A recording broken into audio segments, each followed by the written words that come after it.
Hello students, मैं हूं मयंक कुमार।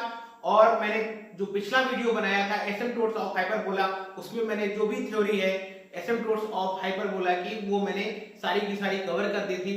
उसी थ्योरी पर बेस्ड जो क्वेश्चंस हैं वो आज मैं इस वीडियो में लेकर के आया हूं। तो ये उसी वीडियो का पार्ट 2 है। तो चलिए इसको देखते हैं कि हम क्वेश्चंस में कैसे उस थ्योरी को अप्लाई करेंगे। ठीक है, तो यहाँ पे मैंने क्या किया है, बेसिक से लेकर के और काफी अच्छे क्वेश्चंस मैंने इसमें कवर किए हैं, क्योंकि आपके पूरे के पूरे जो भी थ्योरी आपने सीखी है उसको कैसे क्वेश्चंस में यूज करना है उसके लिए एक आपको आइडिया लग जाएगा। तो देखते हैं सबसे पहला क्वेश्चन क्या है। Prove that asymptotes of rectangular hyperbola are perpendicular.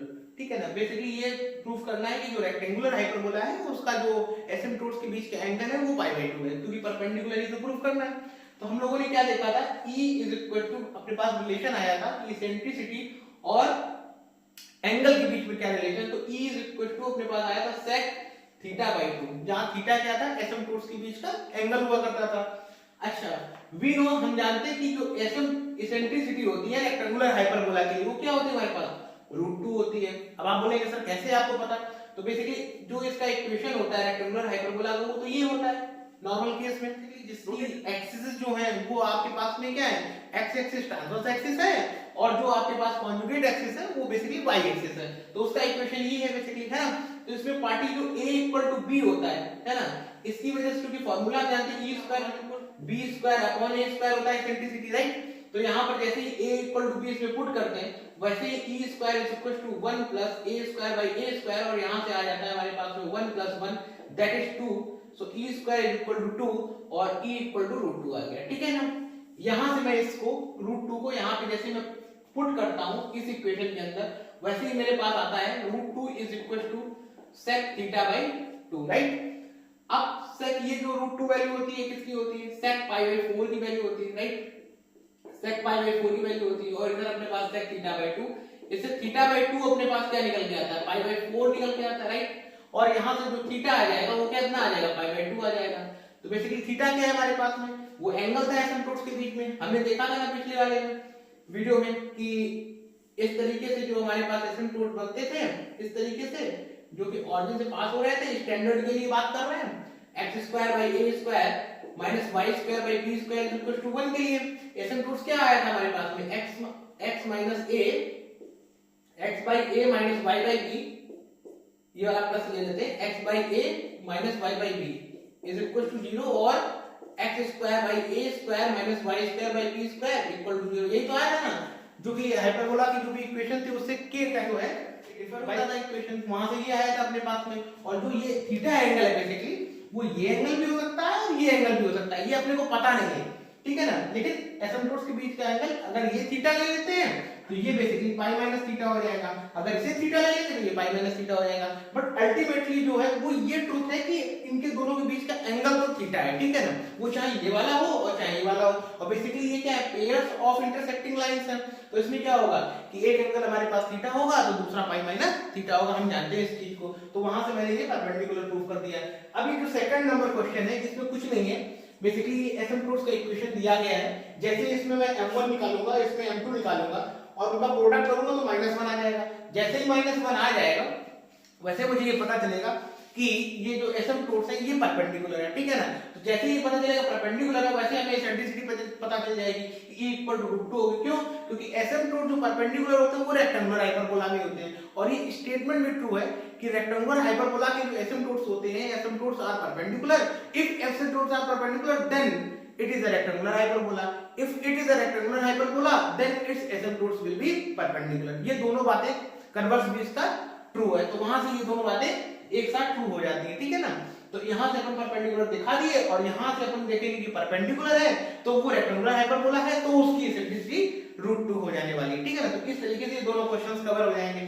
Next question देखते हैं जो सेकंड नंबर है। तो अब नेक्स्ट वाला देखते हैं।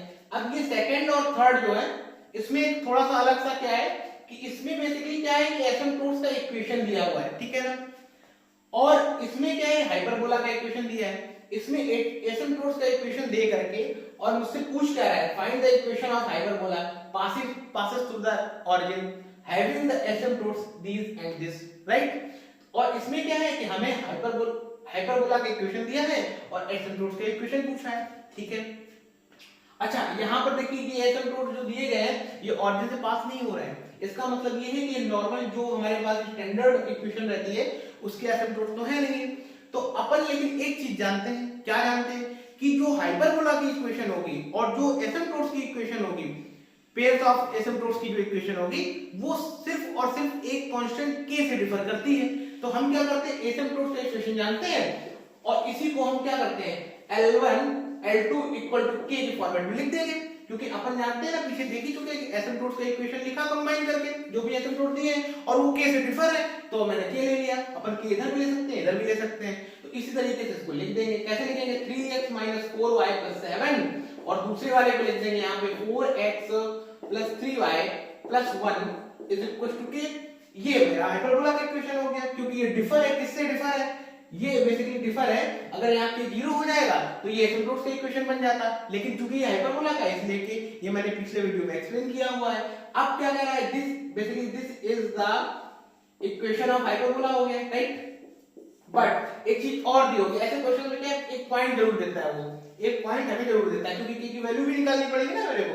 ऐसे तो बहुत सारे इन्यूमरेबल हाइपरबोलास मिल जाएंगे। यही से एक बात और भी आती है हमारे पास, ग्राफ एसिम्प्टोट्स तो there are innumerable hyperbolas can exist. क्यों? क्योंकि उसके लिए आप ऐसे प्रोडक्ट करके उसको पेयर्स के फॉर्म में लिखेंगे, इक्वल टू k लगा देंगे और k आपका कहां से आ रहा है, k बिलोंग्स टू r - 0 से आ रहा है। तो ऐसे तो आपको इनफाइनाइट कितने इनफाइनाइट हाइपरबोलास मिल जाएंगे, है ना। लेकिन अगर आपके पास हाइपरबोला का इक्वेशन दिया गया है तो उसके लिए फिक्स यूनिक ही पेयर आपको एसिम्प्टोट्स मिलने वाला है, ठीक है ना। तो ये भी बात यहाँ पे देखने को मिल जाती है।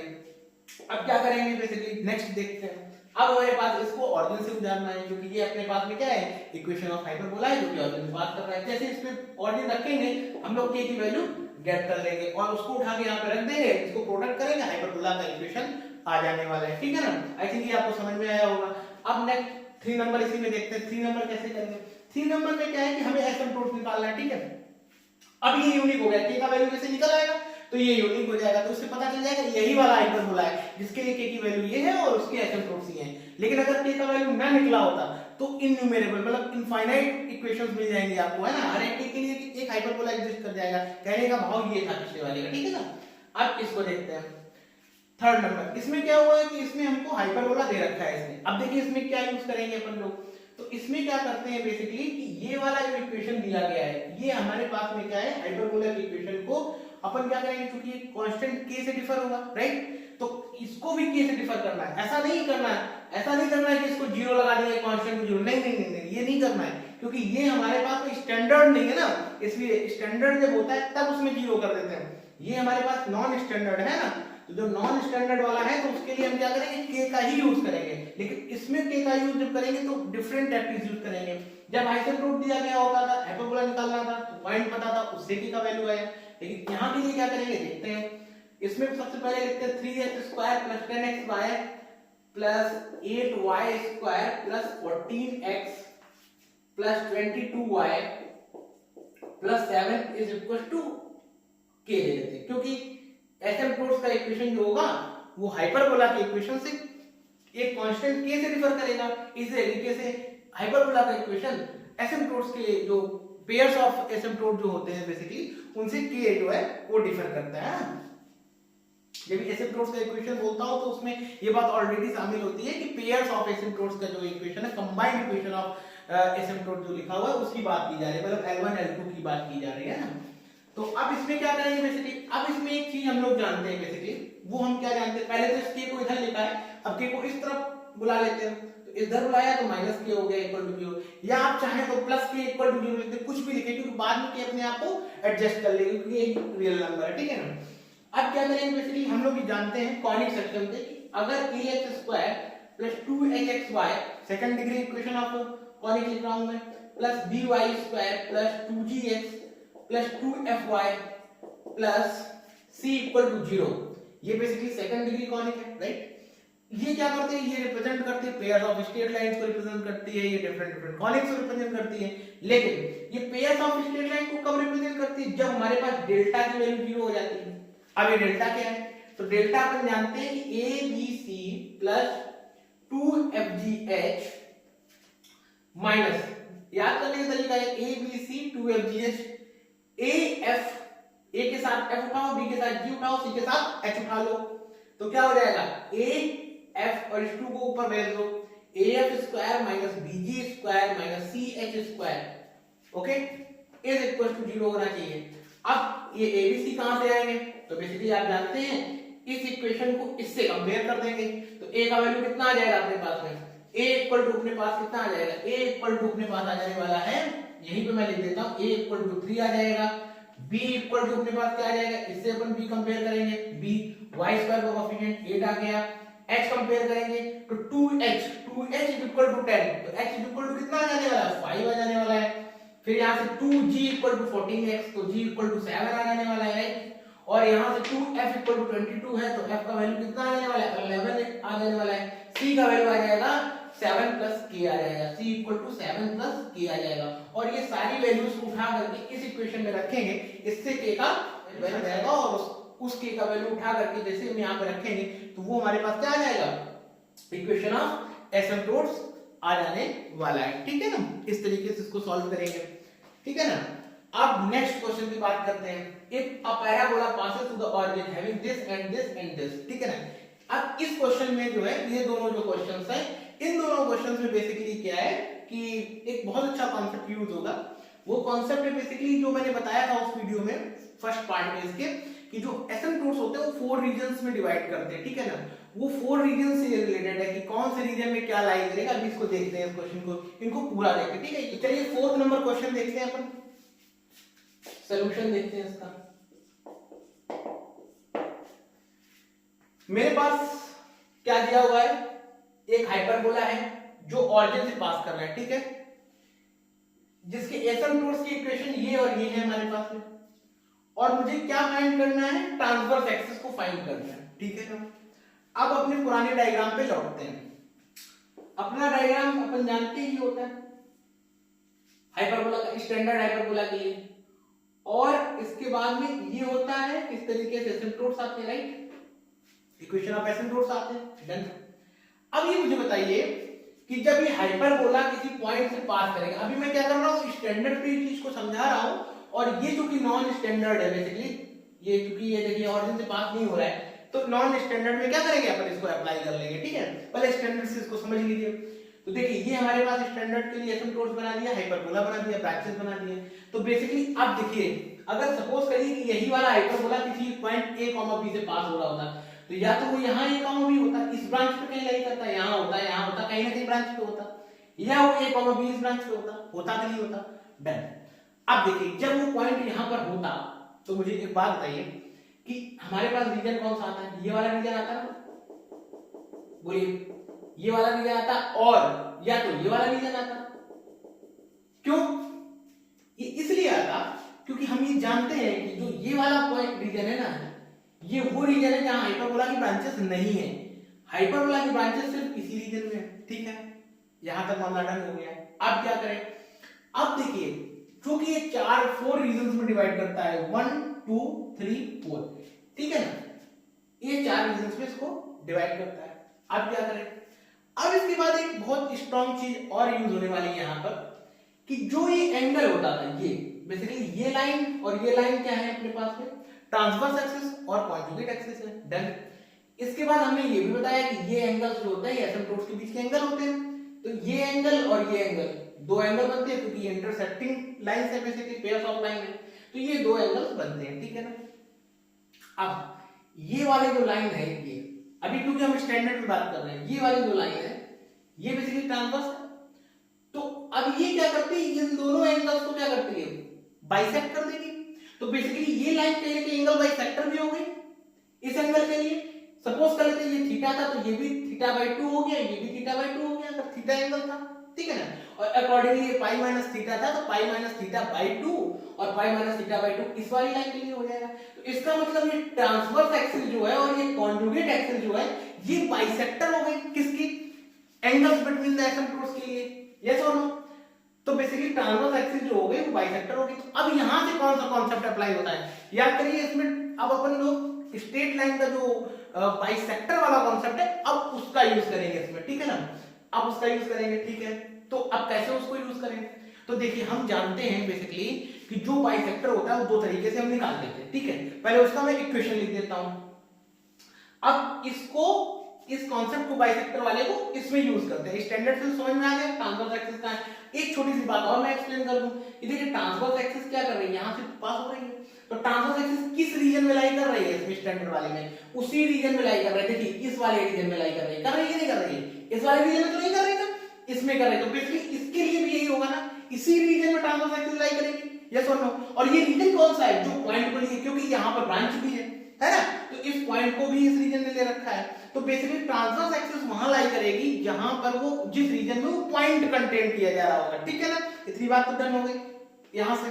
तो अब स्टैंडर्ड से इस वाले का कैसे लिखेंगे इसका इक्वेशन?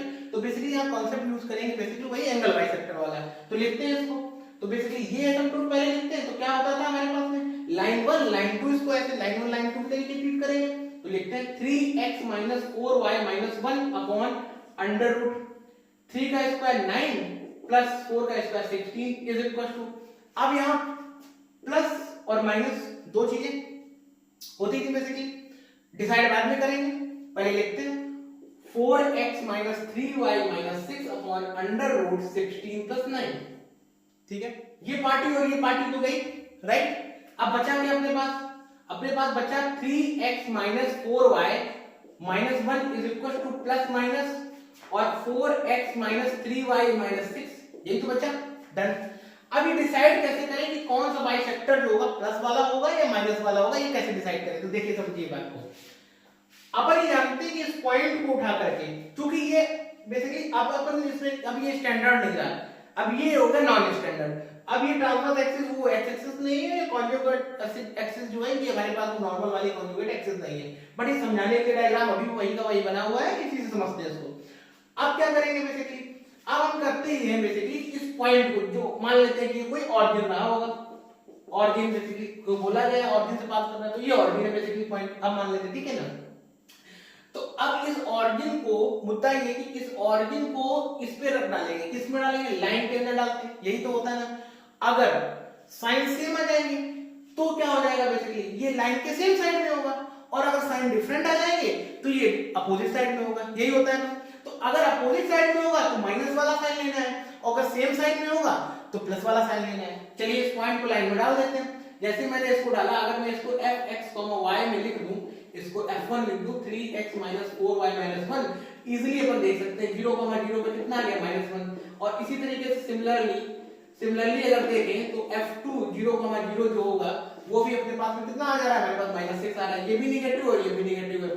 तो अब मुद्दा क्या है, सेम साइन है, नेगेटिव से मतलब नहीं है, अपोजिट साइन अगर आता तो अपोजिट साइड में होता, सेम साइड आ गया तो सेम साइड में होगा दोनों के, ठीक है ना। तो जैसे ही इसमें सेम साइन आया, जैसे हमारे पास क्या आया, सेम साइन आया, ठीक है, तो इसका मतलब क्या होगा, plus will be the our required bisector, means will give the equation of transverse axis। तो बेसिकली क्या लेना है आपको, 3x - 4y - 1 = 4x - 3y - 6। इसको सॉल्व कर लेंगे तो आ जाएगा x, और ये इधर आ जाएगा 4, तो यहां से फिर हमारे पास y आ जाएगा, और ये इधर आ जाएगा तो -5 = 0।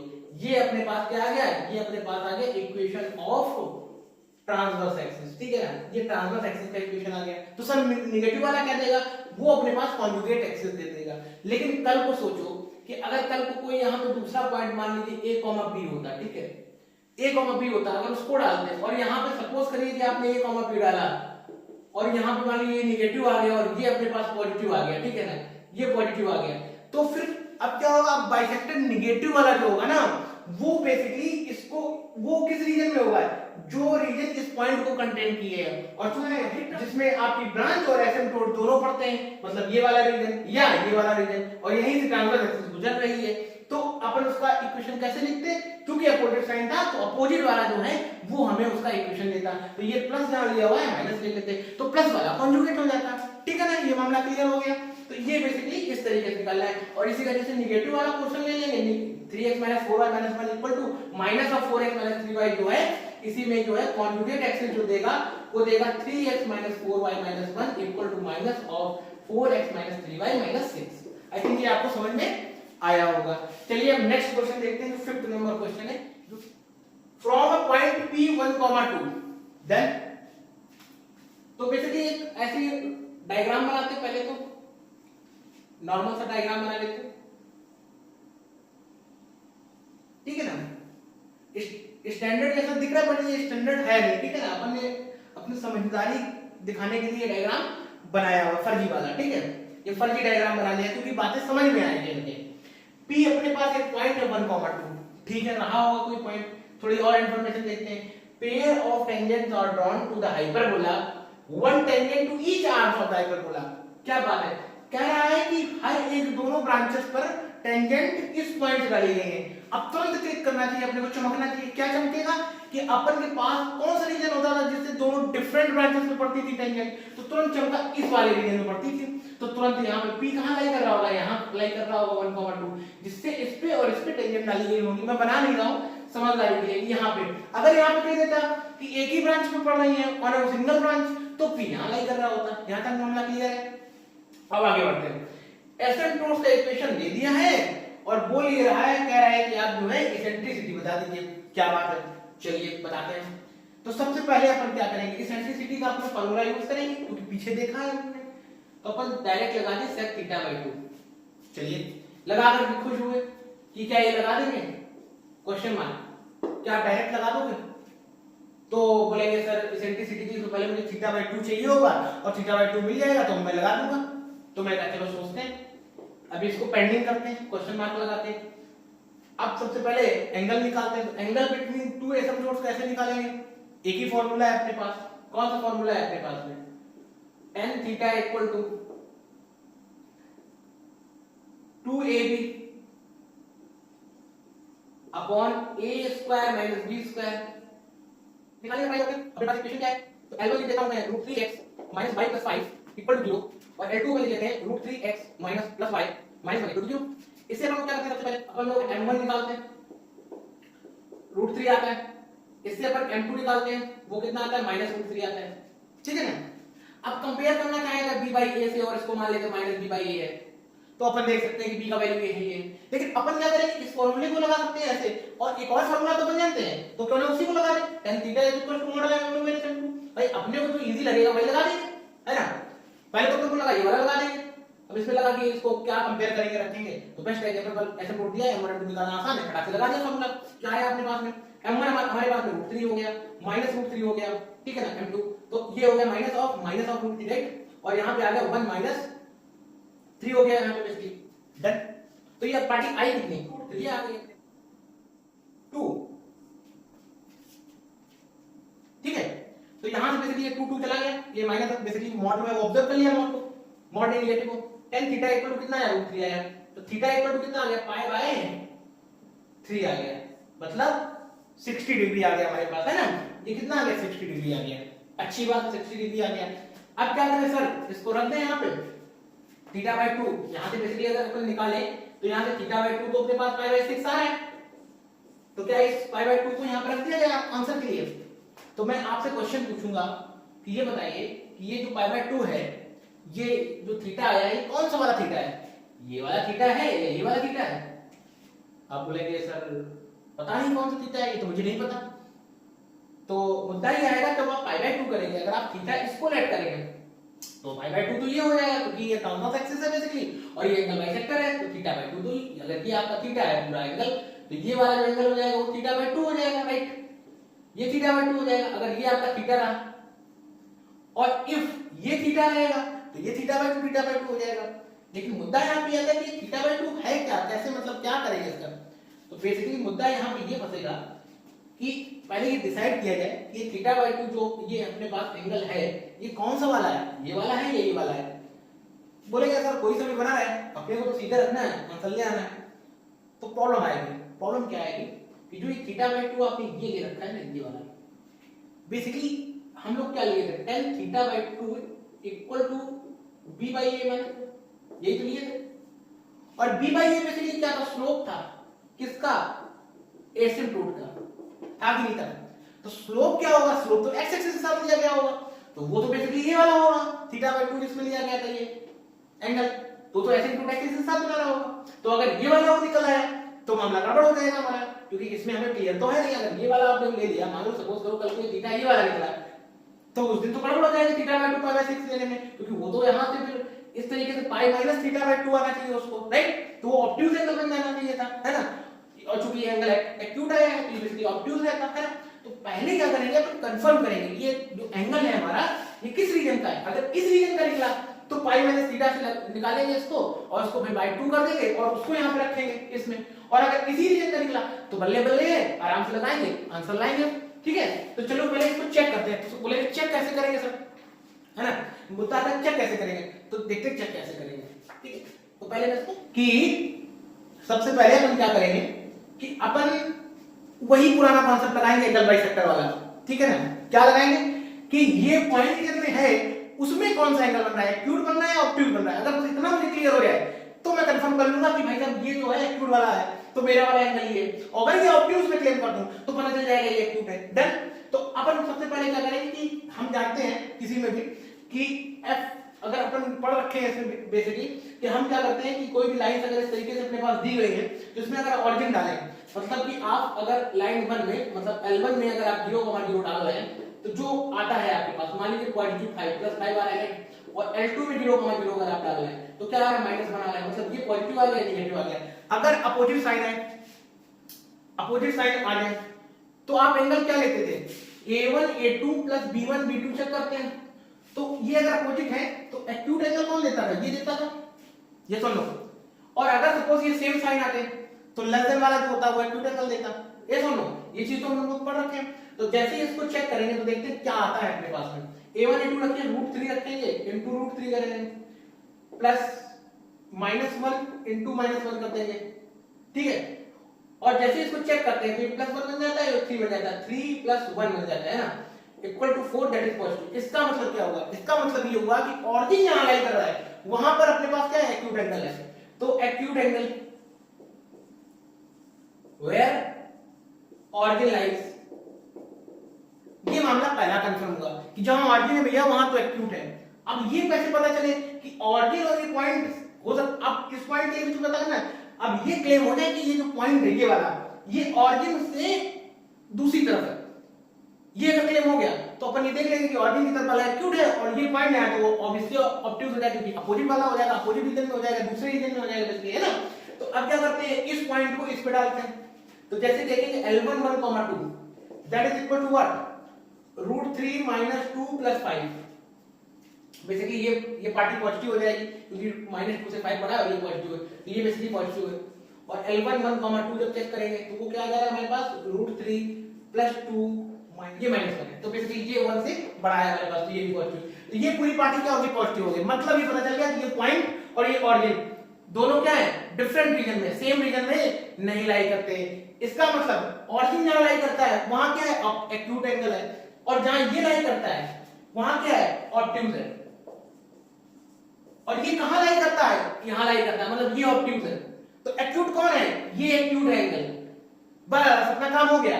जब ये एक्यूट निकल आया तो इसका θ/2 निकाला, उसको घटा के यहां पे रख दिया, ठीक है। और जैसे इसको रखा तो ये इक्वल टू sec और यहाँ पे θ/2 मतलब π/6 और that is equal to what, 1/cos π/6 means क्या हो गया, इसकी वैल्यू कितनी हो जाएगी अपने पास, 2/√3। sec 30 की वैल्यू बेसिकली निकालनी है तो 2/√3 हो जाएगी, ठीक है। इसेंट्रिसिटी अपने पास ये आ गई। ये बहुत काम का था। पहले अपने को देखना है कि ये अपना एंगल है किस रीजन में, इधर वाले में है, इधर वाले में, और यहां से बेसिकली जो हमारे पास एंगल किस रीजन में कौन सा बन रहा है वो क्लेम करने का जो तरीका है उसको हमने अप्लाई किया। तो ये क्वेश्चन बहुत अच्छा था। इसने बेसिकली हमारे एंगल बाइसेक्टर का जो कॉन्सेप्ट है उसको भी रिवाइज कराया, एंगल को कैसे लेना है, पॉइंट और रीजन में कैसे अपने डिस्टिंग्विश करते हैं कि कौन सा पॉइंट किस रीजन में कंटेन कर रहा है, उसके अकॉर्डिंग एंगल क्या लेना है करके, उस सबको इसने जो है ये कॉन्सेप्ट जो है, ये क्वेश्चन जो है वो सभी कॉन्सेप्ट को क्या करता है, कंबाइन करके बनाया हुआ है, ठीक है ना।